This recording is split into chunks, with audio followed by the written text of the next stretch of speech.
Live the dream, baby. Live the dream. You go, Beto! Yeah, you're living the dream, all right. Yeah, I am living the dream. I'm living the dream, as you say. It was all a dream. Me and Beto rolling in the limousine. Go, Beto! Oh, we are here. It's a quarantine edition of Living the Dream. As you can see, the fancy studios here. I got the backdrop. I got everything set up. And what's the backdrop? Just a bunch of t-shirts. Thanks for everybody joining us. And you can hear that ruffling back and forth because he doesn't know what's going on. Today's guest, the voice of Washington, D.C. in Espanol. And the reason I say Espanol is because he's dominating that for Telemundo, but he's also crossing over to NBC English, one of the few bilingual reporters, a man I have a lot of credit for. From Washington, D.C., Moises Linares, join us on Living the Dream. You've been a guest before, right? You've been here before. I have, man. It's always a freaking pleasure, man. But you know what? This is the first time I'm a guest with an actual camera.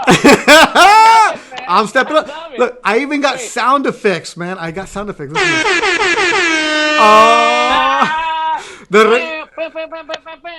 know what? Like after I was a guest on Living the Dream, but it was just the audio podcast.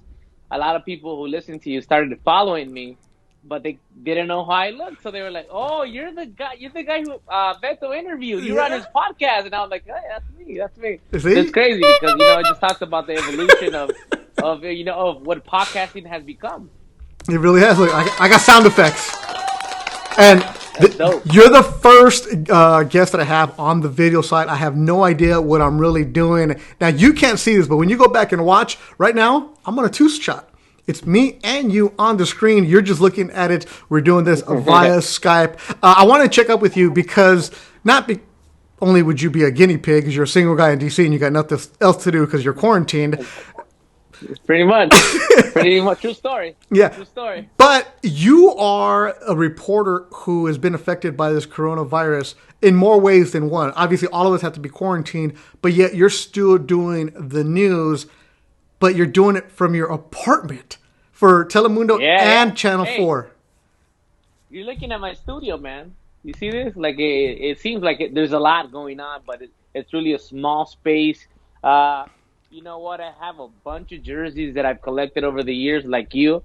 And one day, I actually just put them inside of a box. And then when this happened, I was like, you know what? I was looking at what people were doing, and a lot of guys. I'm not to talk bad about them, but it's only your TV in the back and whatever logo, whatever station you work for. So I said, yo, man, this is gonna be my workspace for the next couple of months. Let me make it a little fun. So I have this guy right here, Juan Soto, who killed it during the last World Series. And my personal favorite, this is indeed one of my favorite bobbleheads, if not my favorite bobblehead of all times, Mr. Vince Scully, the greatest to ever do it. So this one means a lot to me, man. I take it wherever I go. I don't let anybody touch it at work. This is at work. Like people, that Vince Scully? I'm like, don't touch it. And it's funny. I got the same exact bobblehead over my shoulder. Yeah. But I have it in the box. You? Yeah, I haven't taken it out. I keep it in the box. Take it out. No, I don't want to do that. It's actually hidden. I thought about it too. Okay, hold on. There's Gordie Howe. And if you're listening on podcast right now, you're probably like, what the heck are you talking about? But let me hit the basketball down. If you see the basketball down, I have Vince Scully there. Yeah. Hey, I wish I would have never taken it out of the box, but it kind of it inspires me. That's cool. It kind of inspires me to be a better play-by-play guy, to be a better reporter every day. And I'm just like, man, this guy had over 50 years. Like, who says that nowadays? Like, I had over 50 years of a career, in one sport, one team. It's crazy. And I think if you're from Southern Cal, whether you like the Dodgers or not, even people who are not fans of the Dodgers have respect for that dude. Everybody that's ever met him has said he's one of the nicest guys. Were you ever able to meet him? I met him. Okay, cool. I was at the beginning of my career. And it's funny because now you're saying that we didn't know each other back then, but I was starting, and I remember seeing you. You were working for ESPN 710. Yeah. And I remember seeing you work. Like you're in the clubhouse, and I was covering the game for some Spanish magazine in Colombia. But I didn't care. I was just like, whatever. This guy's gonna get me into the game. I'm gonna Okay. go. So I went in, and I didn't know who to talk to. Like that's my first game as a media member, and they were playing the San Diego Padres. And guess who was on the other team? Adrian El Titan, No way. papa. Adrian Garcia So I like Marquez, okay, who's the mentor to you so and I friend of ours, friend of the show. yes, I'm just like I'm going up to people and I'm talking to people and I'm like it's crazy, like I just didn't know what to do with myself. It was a crazy experience, but I remember that because I was walking into the press box and Vince Scully was walking the opposite way, so I stopped him for like 5 seconds and I said hi. Oh, did you He was really? very nice. That's cool. Yeah, he What said year hi was to me. this? This is like 2000, if I'm not mistaken, 2010, 2011. Oh man, I was already a big shot by then. Yeah, I was big time. Yeah, 2010, I was big time. No, because it was it, I was in the middle of ESPN run with the Lakers when they were 2008, 9, and 10 going to the finals. So okay, Moises, your job right now is NBC and Telemundo reporter, but you're also doing play-by-play out there for which teams? For the Redskins. For the Redskins. I've done play by play for the DC United. I've done play by play for the Redskins as of now. But it's been those two teams, that have given me an opportunity. DC United decided to cancel all their Spanish play by play. The Ah, Redskins, on the other hand, decided to restart it because they had it like 10 years ago. So they said, let's bring it back. And it's crazy because I started doing the play by play and the team wasn't so good. And I think that's not a secret. But, I said, I don't care if they're not good. When they score a touchdown, it's going to be like they won the Super Bowl. So yeah. I'm going, I'm doing my thing. I try to keep composed. And I think we've talked about this specific topic off camera. Sometimes, we have Spanish guys that do a little too much. That's my opinion. They do a little too Yeah. much and they get away from the play. So I really try to focus on the play, try to focus on what's happening and not, make it about me. But I give it a different flavor. So, I've had people come up to me and say, or tweet me and say, yo, it sounds way better in Spanish than it does in English. So I've had some good calls and some of the players have acknowledged that. And it's crazy because I never thought that, I would be doing NFL. And it was like Adrian Garcia Marquez who told me, what do you know how to do? And I said, I know how to do soccer. Like, what else do you know? I know basketball, I know baseball and football. He said, but what can you do as a play-by-play announcer? And I said, I can probably do football and I can probably do boxing. But I've never done boxing. Up to this point, I've never done boxing. NFL comes my way. I said, I got to take advantage of this opportunity. I'm not going to let it go. I get into, I go into my room, I start focusing, I start studying, and I just go. And then I'm learning. There's mistakes you make along the way because it's something you have never done before. But ever since, I'm just like, this is insane because you see it in a different light. Like you can Yeah. see like plays unfold. You can see things happening you didn't see before. You're like, oh, okay. So it's It's pretty pretty cool. dope. It's pretty dope. That's cool, man. I'm happy for you. And I'm a big fan of yours, and we've known each other not that long, but we had a connection right away. Now, your background, you grew up Dude, it's almost 10 years. that you knew me. I didn't know you I until don't know. 2013. 2013, man. Damn, you're right. So it's almost 10 years. We're 7. We're going on 8. Man, don't make me do math right now. I barely learned how to get the stat going on. But your background, you grew up in Southern California. Your mom is from El Salvador, and you did a lot of stuff. And for those of you listening to Moises for the first time, go back. I think it's episode 67 if you want to really get his background. But you live in D.C. by yourself, really tight-knit family in Southern California. You grew up in South Central, went to L.A. high school, then you went to CSUN. And, when you tell your mom, I want to be a broadcaster, and it's like, mijo, we're struggling to pay bills here. Like, why don't you Yeah. get a real job? Yeah. How did you convince your mom to let you chase a dream? Well, I mean, at first it was difficult. I mean, she believed in me, and like the whole fact that she moved my family from South Central to Northridge, and I'm not talking about the nice part of Northridge because people get that confused. People hear that I lived in Northridge and like, oh, Northridge is very nice. Yes, it is very nice. But where I was living at, I was living in a apartment complex that's called Tijuanita. This is not a lie, bro. You Google Tijuanita in Northridge, and you're gonna find some very interesting stories about that neighborhood. You know, prostitution, gang banging. So I went from one hood to another hood just to go to college, to be able to attend CSUN, and I come in there as an adult, so I'm an outsider, and the people who are gang banging in that structure, in that apartment complex, they don't like the fact that I'm coming in with my books, go to school, I would go to work, school, back home, and that was it, and play soccer. I was still playing soccer at the time. So they would pretty much like look at me and try to start stuff. They would sit on my car waiting for me to say something, and I would never say anything. I'm like, nope, I'm not going to start anything. And I was there like already in my 20s, and I'm seeing people get shot, and I'm just like, this is insane. Like, how much more can I take? Not more, like not even chasing the dream. How much more can I take of, being around this type of lifestyle? I feel like it's going to catch up to me at one point. If it's not them, it might be me by accident. So that really pushed me to like get out of there. And I told my mom, we have to suck it up. Like right now, I can't help you. Like right now, I'm not making money. Like I'm already 20s, and I have cousins that are like pretty much, giving my uncles and aunts money. So they would say like, hey, why doesn't Moises help you? Yeah. And I said, Mom, one day I'm going to help you. You see, like one day I'm going to help you. I'm going to be able to, maybe not give you like a life of riches and luxury, but I'm going to give you enough to make a difference. And then, I tried for a few years, like, already. And then when the opportunity came knocking, there was a few options, but DC was the most appealing. And I said, if they're willing to give me a shot, I have to take it. And I didn't think about it twice. It was difficult, man, because I knew that I was leaving behind a single mother, a bunch of women in the house, and I had to take a chance and come across the country and prove myself. You were chasing your dream. You were working behind the scenes at Fox Sports, like Fox Sports, just doing all kinds of different things. Because I would heard of you. You were that kid who was working, hustling, trying to do everything.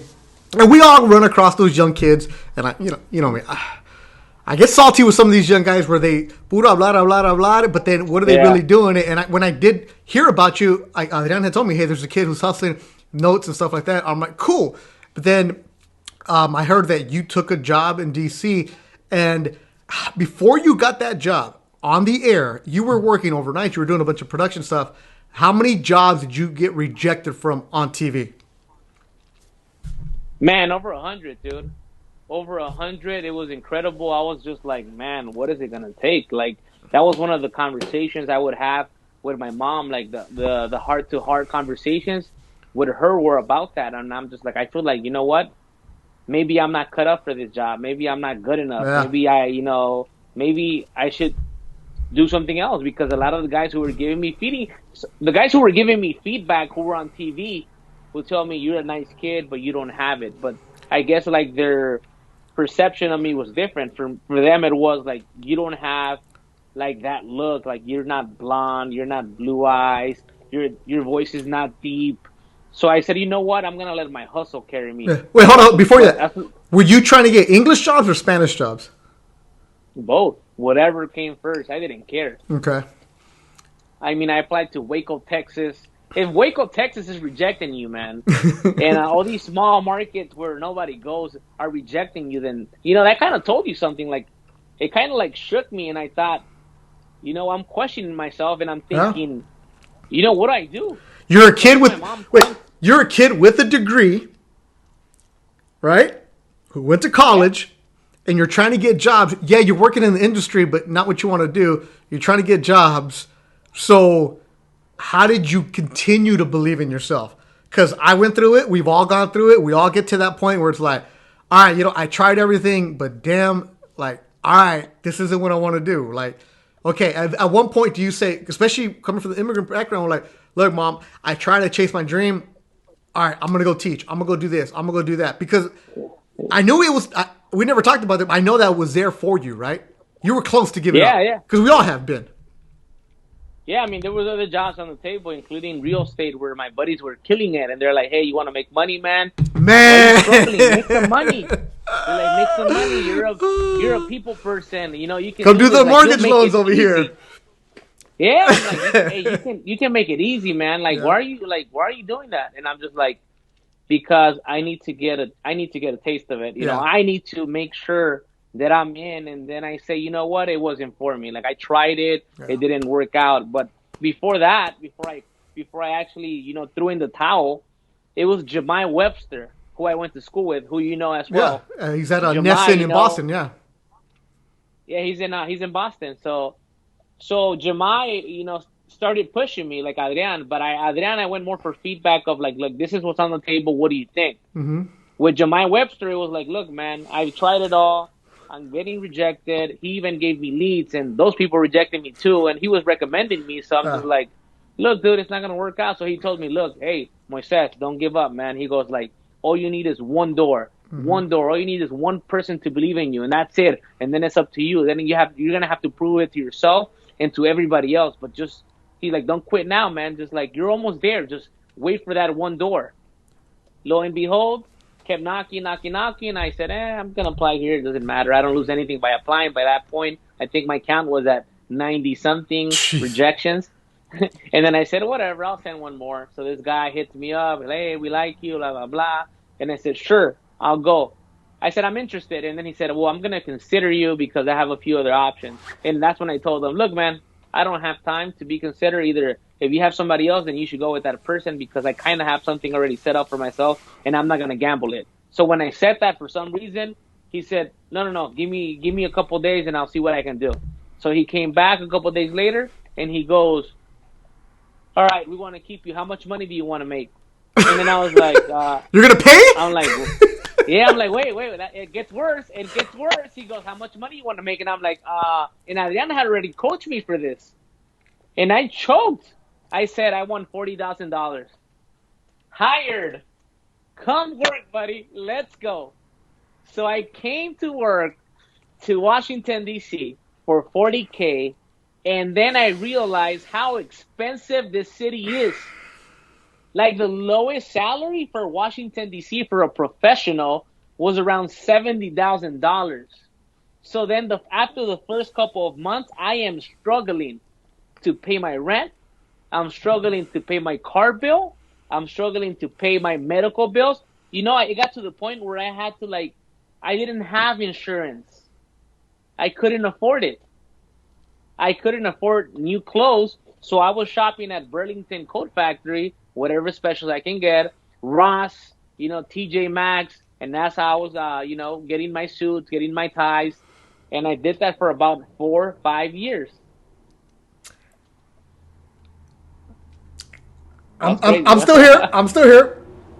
Yeah, man, I did that for 4 or 5 years. I mean, and even then, desperate. Look, the reason I'm being quiet is for those who don't know the business. To work in Washington D.C., it's a mid market. It's a real good market to get there. So he easily should have been making minimum $75,000. That probably would have been the minimum to just start negotiating. So of course they're going to take it, and lesson learned, they take advantage of you. But regardless, though, you got your foot in the door. Now let's fast forward. You're on buses, you're on billboards, you're the man there in D.C. You've moved over to the English side where you're on NBC también. And I even told you, make sure if you can take advantage of it, go for it. But this virus that's going on, this pandemic, really affected you because this summer you were going to do something that I was jealous of. And I'm not a jealous person. I am the biggest cheerleader for you if you're my guy. But I was jealous because you had an opportunity to work what? Yeah, going to the Summer Olympics in Tokyo. I was excited. They called me, they hit me up, and it was a difficult time for me personally. I was happy with the station. They were doing a lot of stuff to keep me happy, but then I'm starting to think, what do I want to do next? Before they offer this, I'm thinking is there something else for me? Should I start considering other stuff? Have I hit my ceiling here? And then they said, Moises, we're considering you for the Summer Olympics as a national correspondent for Telemundo. Are you interested? And I said, heck yes, I'm interested. This is like a dream come true. All right, we're going to hit you back up in a couple of days. We're going to let you know what's happening. A couple of days pass by. I'm in LA when all of this is going down. And I'm with my mom, and they tell me, they called me, hey, want to let you know that you're going to the Olympics Wow. as the face of Telemundo, and like as a grown Wow. man, I started crying, dude. Yeah. I started crying with my mom out of nowhere, and I'm not very emotional like that. But I was with my mom, and they're happy, and my sisters are celebrating. And instead of like jumping with joy, I started bawling because Yeah. I just remembered. And it was the first time in my career where I felt like that, where I said, like every single time these fools overlooked me, every time they Yeah. told me no, every time they told me you're not good enough. Dude, I spent 4 years preparing for the World Cup as a play-by-play announcer without telling anybody. I was doing all the DC United games. I was sending my demos, and I said I need to get on that World Cup roster, not as a reporter, but as a play-by-play guy.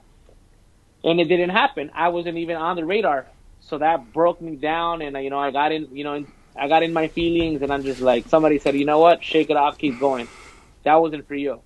And I just kept working, and this, Olympics happened unexpectedly. I didn't think they were gonna choose me. That was not my mindset. And when they said that, I said, right now we go to the Olympics, we work hard, and then we show, why and how, why we're here. It's not a coincidence. It's not luck. Nobody gave me this. Yeah. That's it. And then for take you guys behind the scenes for the Olympics, NBC owns the rights, and everybody that goes and works the games is part of the NBC family. So either you work in NBC in LA, Telemundo, or DC, Miami, everybody there work for them. So me as a freelancer, if I wanted to go work it, not going to happen. So when you hear somebody like Moises, and he said it the best way, that they contacted him. It's not a job where you can go and say, hey, I want to do it. Yeah, you could tell them, hey, I want to. But they came and found you. And that's part of the reason I was really happy for you, because knowing how they select the people and the process and the politics just to get involved in the selection committee to get to you, and they find you. That's all I was really happy for you. And I even told you, you know what? I might even just take a flight and stay in your hotel, and I'll just go with you and hang out and go as a fan, because that's the only thing I've never worked. And I'm going to one day. I don't know how, even if I'm just like an intern or volunteer or whatever, I'm going to do it.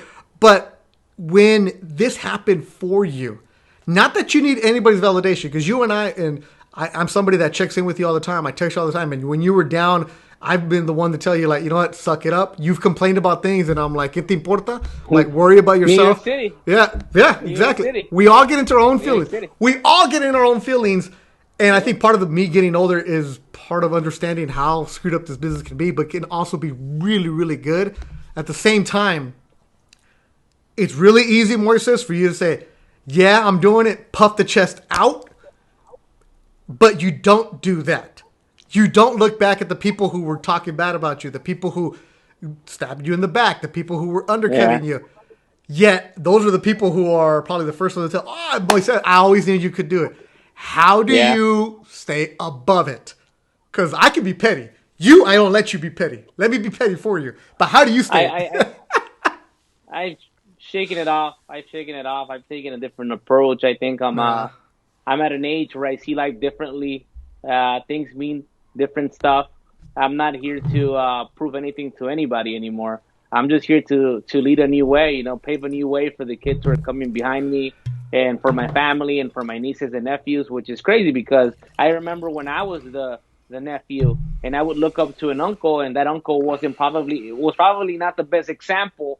And I'm like, I don't want to be like this uncle. I want to be different. So now I have my niece and nephew saying, "Oh, that's my uncle. Like he's on TV or he does sports," or they go to their teachers who love sports and they say, "Oh, my uncle works as a reporter, and he does like the play-by-play," and they're like, "Really?"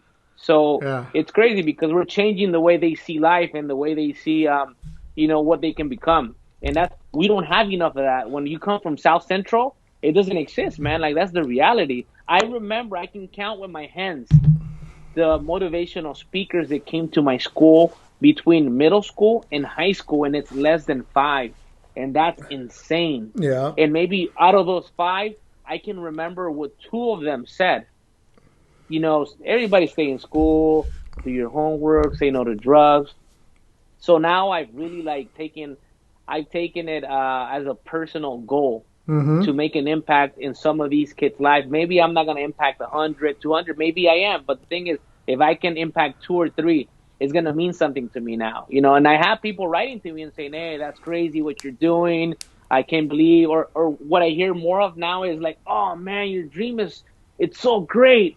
Your job is awesome. You have the dream job. That's amazing, man. You're always at the games. Yeah. You're always at, at the best stuff. And I'm like, yeah, it took a lot of freaking work and people don't know. And I learned this from you. Sometimes I'm just showing my face so people can see me and say, hey, what's going on? And I'm not getting paid, but I know I'm making connections. I'm making contact. They're seeing me. And that's how I've been able to, surpass a lot of the people who were here before me. And when it comes to people talking about me, it doesn't matter. Like, Yeah. they're always going to talk.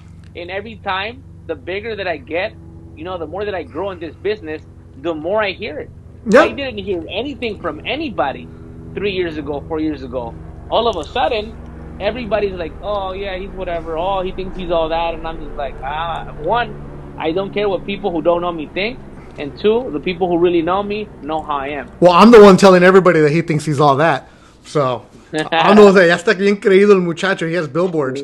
I tell that to the people who I know don't like you. And it's the same people. Those are super inside jokes that we got going on right now. But no, the making the impact, going to the neighborhood kids, speaking at the schools. I know you and I have talked about this. It's very important because if you could just impact that one kid. Now, look, I'm not going to take you too long. And, we talk about showing up. That's why we're doing the podcast right now. These little breaks we're going to be here during quarantine times. We did an Instagram live last week just to kind of test it out, how it's going on. But now this is going to live on YouTube. You did something when you were here a few months ago, and you talked about being that kid who didn't have the money, right? You were trying to figure things out. You took how many of your family members to Disneyland and paid for? I took my sister, my youngest sister, who has a learning disability, and I took my niece and nephew. That's four of us. And your mom? It was pricey, man. My mom didn't go. Oh, you didn't didn't want to go. So that's easily $15,000. It wasn't that much. It was expensive. But you bought everything that they wanted that day, right? Yeah, definitely. I remember the first time that I went to Disneyland, it was completely the opposite, man. That's what I want you to talk about right now is because you texted me afterwards and I was like, damn, bro, how much money you got? And you said it was worth it seeing those kids smile, knowing that you could provide for those little kids that moment. Yeah. How special was it? It was crazy. I mentioned it months before and I said, hey, there's a possibility that I might take you to Disneyland by when I get there in December. We'll see. So for about 3-4 months, they kept bringing it up. We're going to Disneyland, right? We're going to Disneyland, right? So I'm like, all right, cool, sure, yeah. Like, we'll see. So then I go to LA and I'm looking for tickets. And then I hadn't noticed that during that time, the prices go up because it's peak season and everybody wants to see the Christmas lights. So I'm just like, dang, I shot myself on the foot, but whatever, let's go. I buy the tickets. They're anxious. They're kids, so they're getting anxious, and they're like, oh, are we there? Are we going in already? And I'm just like, hold up, because I was trying to work the connect like a good Latino that I am. Yep. I thought I was going to call somebody, and I found a dude who was going to sell me tickets for cheaper, but guess what? The Disneyland app had collapsed. So I had to go to the booth and pay for the ticket. Just suck it up, So it bro. Wasn't meant to be. Yep. I got the tickets. We start going around. These kids, like, when they say it's like when you take them to a place and they're like in Disneyland. Yeah, exactly. That's what it was. Man. Have they ever been there before? Sparkling. Never. Oh, never. No way. They had only seen it on TV. Oh, that's cool. We were there all day. They got on a lot of rides, even though there was a lot of people. And they got everything they wanted. They wanted, they wanted pizza. They wanted a drink. They wanted ice cream. They wanted the hot chocolate at the end and the churro. And by the time we left, like, they were dead in the car. And I thought to myself, hey, this is one of the best moments of my life. No lie. And it was not about me. It was all about them. The first time I went to Disneyland, I went with my uncle, dude. Here I am as a kid, 7, 8 years old, the same age as my little nephew. My cousins are coming. I used to live in the front. They used to live in the back. and I was staying with my grandma, and they're coming and they're saying, "Hey, we're going to Disneyland! Oh snap, yeah!" And I'm like, "Oh great, let's go!" And they're like, "You're not going." And I'm like, "Exactly, yeah, dude." So they leave, bro. They leave, and I start crying. I cried for like 20 minutes straight.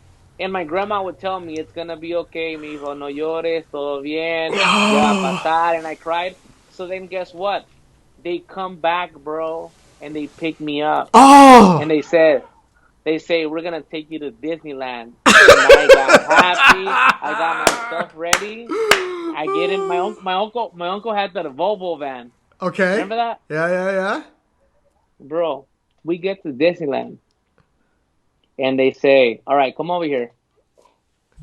They say, "Come over here." And I'm like, "All right, cool, sure."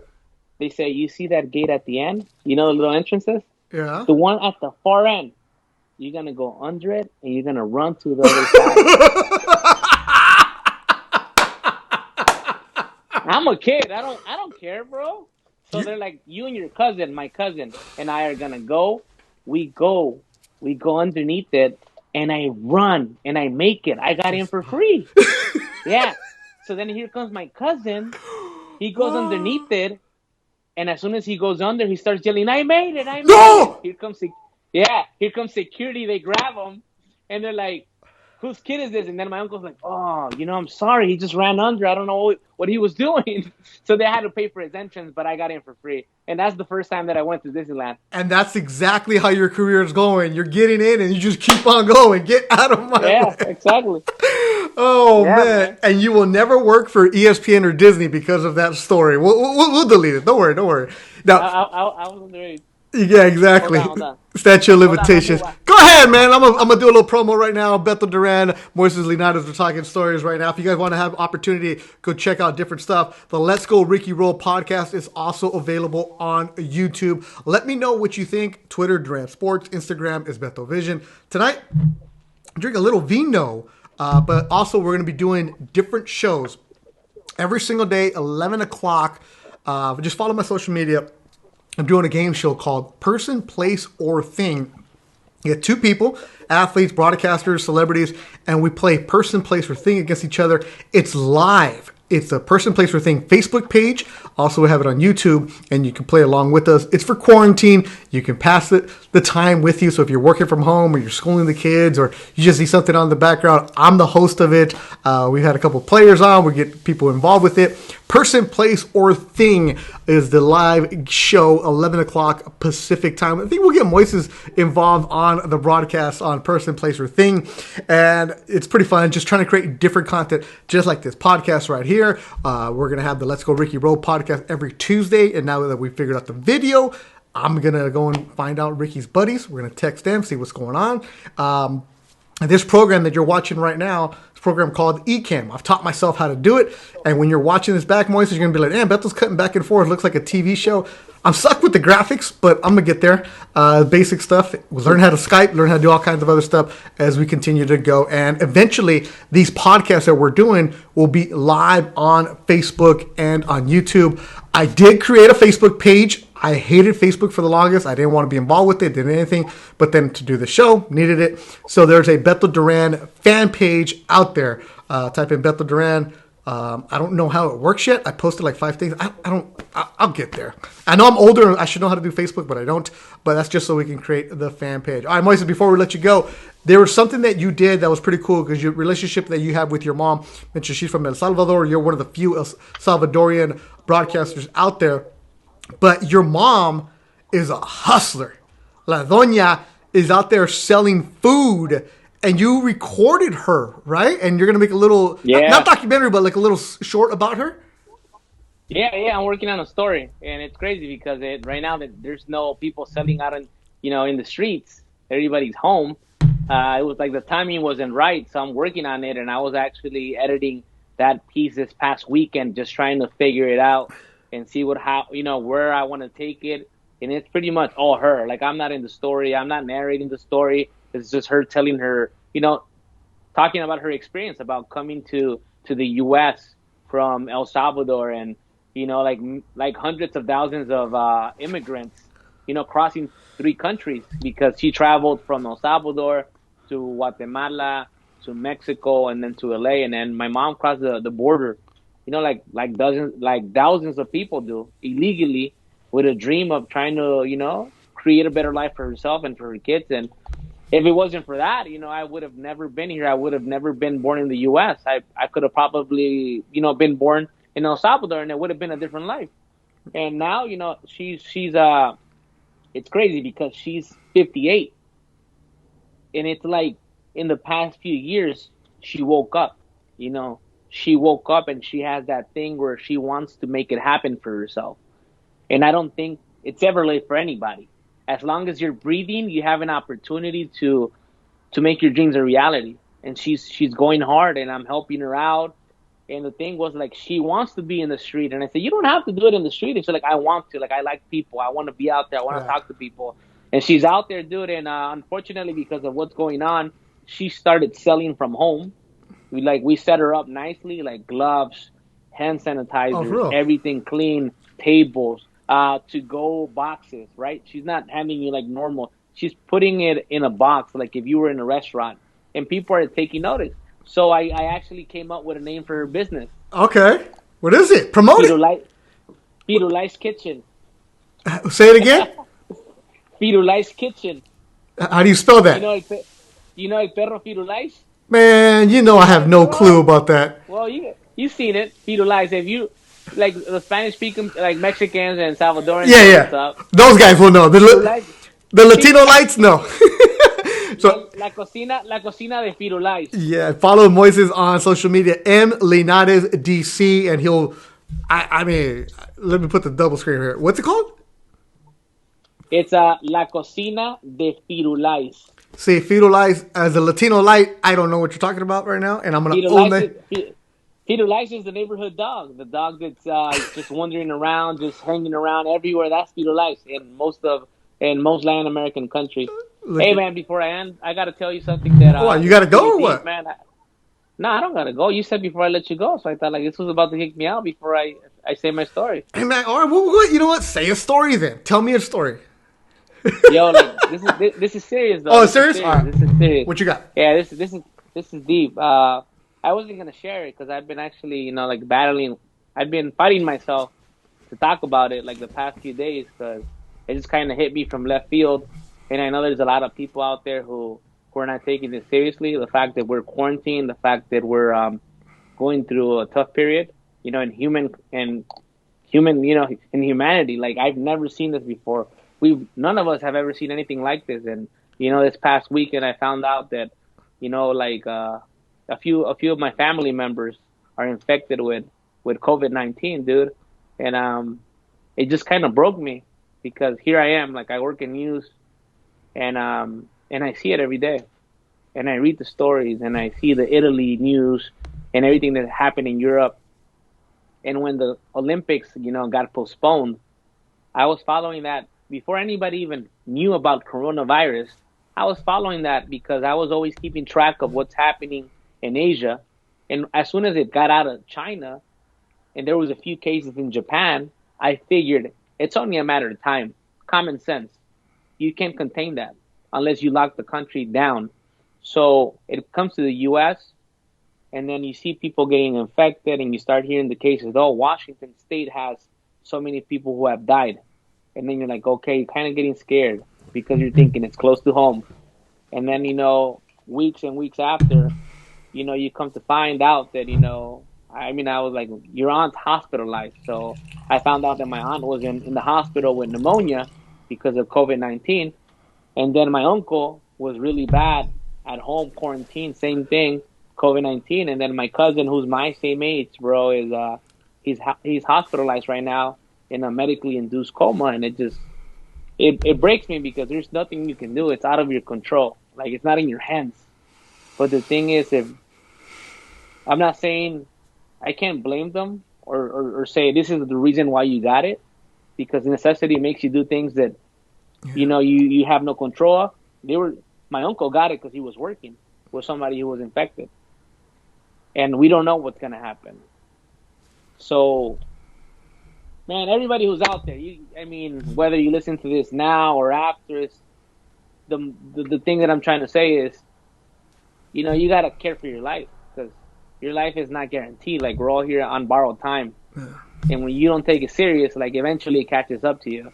I'm not saying my family wasn't taking it serious, but it sucks to be in that situation where you as a family, and I'm talking about my entire family, has come together for the first time in more than 10 years. Yeah. And it's crazy. It's crazy to see this, man. It's crazy to see because you can hear about one person being infected, but when we're talking about over 10 people being infected and you don't know what the outcome is going to be, it hits you differently. Yeah. So, I mean, I'm blessed to be in the position that I'm in. I've been home for the past couple of weeks, but for all of you guys who are out there listening to this is serious, man. You got to take it serious. Yeah. Because you don't know what might happen tomorrow. You might touch the wrong, doorknob and get this stuff. Yeah, it's first time you tell me this, and usually you let me know what's going on. Yeah. But there's something that Canelo, I saw him do a PSA where he was actually on Univision with Lindsay Casanelli, and I caught a little brief of it. And it's not that I'm promoting and trying to send you in boxing, but he said something about that you always got to take advantage of whatever it is you're doing that day, because you never know when you're not going to have an opportunity to do it. And I think you mentioned your uncle working, your cousin who's your age, and it's part of the reason the name of the podcast is called Living the Dream is because you want to chase your dream. And you mentioned it, over 100 people telling you no, but you got to go and chase that dream. And you said something earlier that really stuck with me because it reminded me of me. I just need that one person. Or I also want to know, I want to try everything I can. If I fail, I fail, but at least I tried it. Because this, I think... You know what? And we see it on social media. A lot of people are coming back that, after this COVID, I'm going to come out here super wise and deep. They're going to go back to the same thing they had us. Like everybody's, like, you're going to go back. Look, you're going to go back to doing the same thing. But if you can find a different way to reflect on it and take advantage of opportunities in front of you, like, hey, maybe going to the gym that one day is good for you. Just getting that one start, finding something else to do, and just. I think we are very fortunate that we have that mindset of let's chase our dreams. But if you're listening to this right now and you've been one of those persons that's dragging your feet about changing your life, changing your lifestyle, whether it's health or whether it's food, or whatever, or job or whatever it is, hey, take advantage. Go out there, believe in yourself, just the same way that Moises Linares has done. And he's only starting. Right now he's a big shot in D.C., but, man, you continue to grow. I'm really proud of you, Moises. And we'll do this again in a couple weeks because you ain't going anywhere. I mean, I'll be here. You'll be there. I'm going to be here. But I'm going to add a point to what you just said. There's a lot of people out there talking about when this is over, I'm going to do this, I'm going to do that, I'm going to take advantage, or look what I'm doing. My biggest issue with social media right now is that I don't really care. I get it. Every now and then we all post something we're doing. Hey, I'm here at a game. I'm doing this or that. But there's people out there who are posting stuff like, got this and that, and, motivational. If 10 people didn't like you, just freaking work in silence. Work your ass off. Keep working. When nobody's watching you, that's when you should be concerned, because that's when it matters. When people are not paying attention to you, when you're in the dark, when you're by yourself right now, like, what are you doing? Are you just talk? A lot of people are just talk. A lot of people are like, a lot of these kids that I see too, like in our field, are like, I'm reporting live with a microphone, but I've never seen a story you've done. All I see is pictures. All you talk about is like, I want to be the most positive person in the world that I can be, but I've never seen a motivational video coming from your account. All I see is posts with pictures and quotes that don't belong to you, that you simply grabbing from Pinterest and posting it on social media to make yourself feel good. Man, what can I tell you, bro? That's what has to change about this generation, the one behind us. There's a few kids out there who are hungry. There's a few people who are older than us who are hungry, trying to get it. But people get sucked into this social media world where they need validation, where they need people to tell them, great job. Guess what? I have 100 likes. Oh, that's dope. It doesn't work like that. You need to stop talking to me. You just need to stop because that was a Beto Vichon rant right there. Moises Linares is the man. Follow him, M. Linares DC. Moises, talk to you soon. All right, my man. Peace out.